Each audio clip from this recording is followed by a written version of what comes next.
Hello friends, आप सभी का बहुत बहुत स्वागत करता हूं।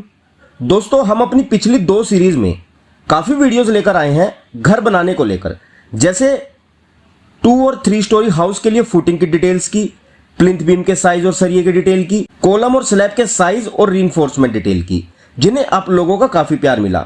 पर मेरी हर एक वीडियो में मेरे किसी न किसी व्यूअर का कोई ना कोई सवाल होता ही था।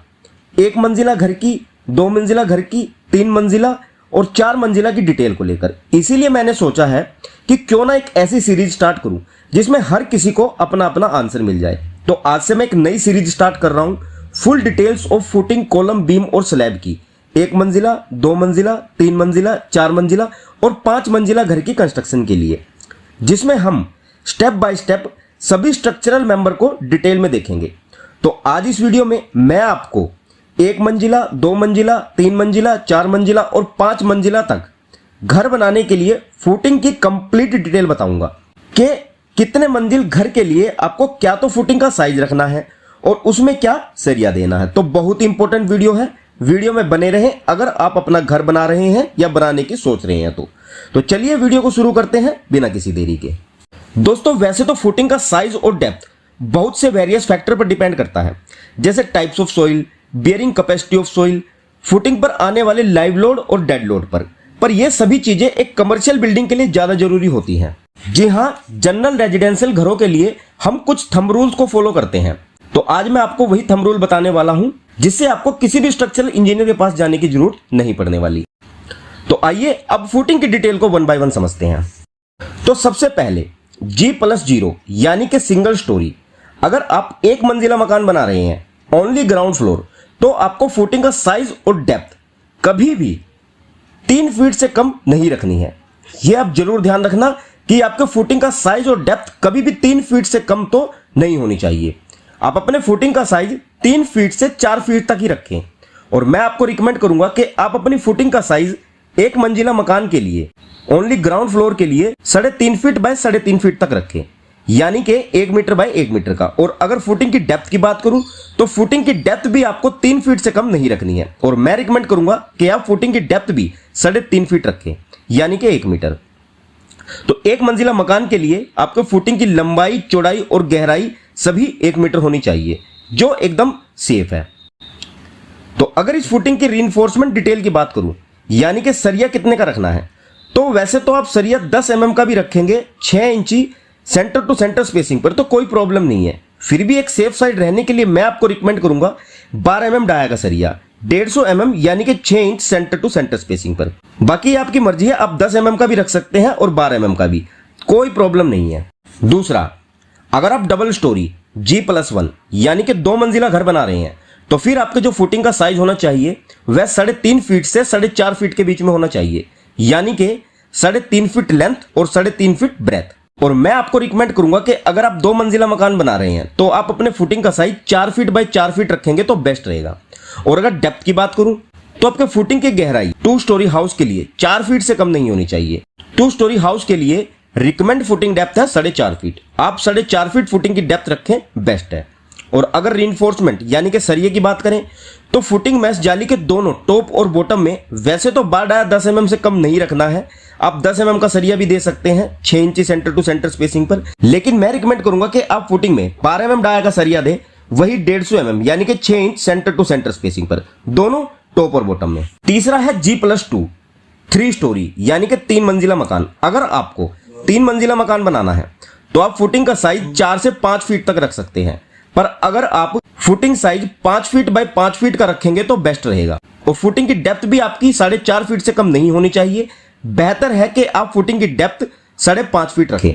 5 फीट भी रखेंगे तो प्रॉब्लम नहीं है, पर मैं रिकमेंड करूंगा कि आप फुटिंग की डेप्थ 5.5 फीट तक रखें।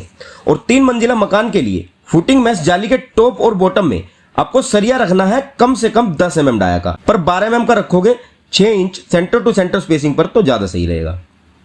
चौथा, बात करें 4 मंजिला यानी कि G+3 4 स्टोरी हाउस कंस्ट्रक्शन के लिए, तो फुटिंग का साइज आपका 5 से 6 फीट के बीच में होना चाहिए।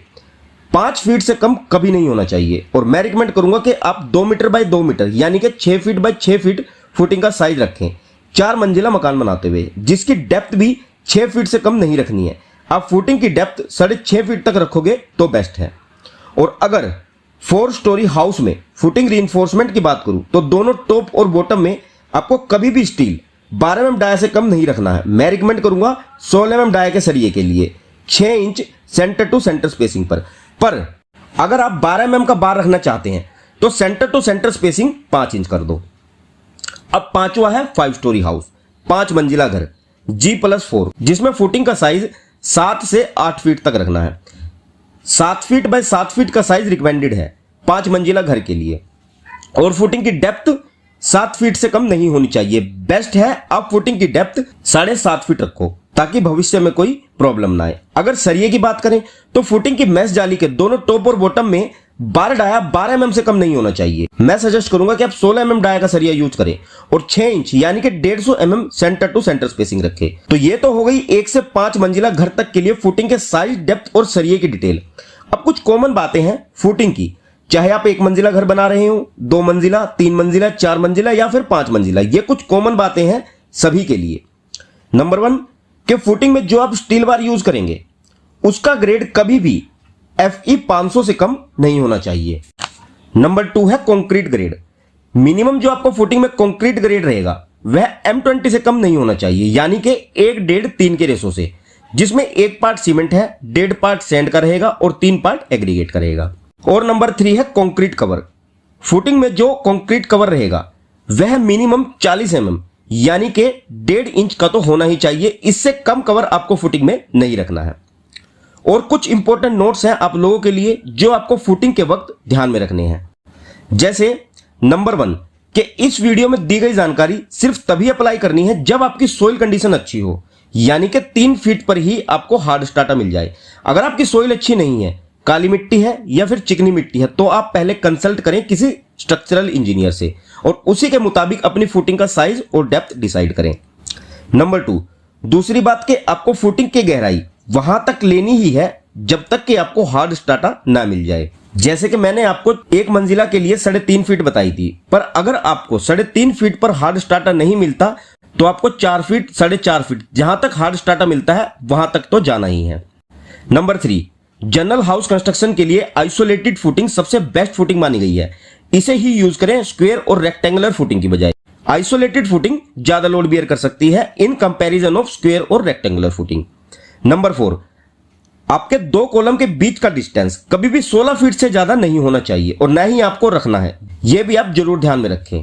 नंबर 5 फुटिंग की मैश जाली के नीचे आपको कम से कम 4 इंच PCC तो करनी ही है। मिट्टी पे मैश जाली नहीं रखनी है, यह बिल्कुल रॉन्ग प्रैक्टिस है और ज्यादातर लोगों को मैंने देखा है वो मिट्टी में ही अपनी फुटिंग की मैश जाली रखकर कंक्रीट कर देते हैं। तो इस बात का भी आपको जरूर ध्यान रखना है कि कहीं आपका कॉन्ट्रैक्टर ये गलती तो नहीं कर रहा है।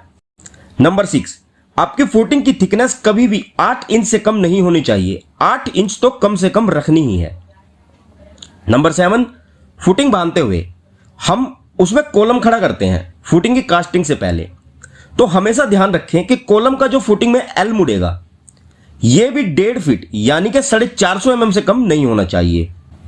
और नंबर 8 टाटा, सेल और जिंदल आपकी घर की कंस्ट्रक्शन के लिए बेस्ट स्टील ब्रांड है, इन्हें आप यूज करेंगे तो बेस्ट रहेगा। ओके फ्रेंड्स, तो मैंने इस वीडियो में फुटिंग के बारे में सभी डिटेल्स बताने की कोशिश की है। आई होप कि आप अच्छे से समझ गए हैं और यह जानकारी आप लोगों के लिए जरूर यूजफुल रहेगी।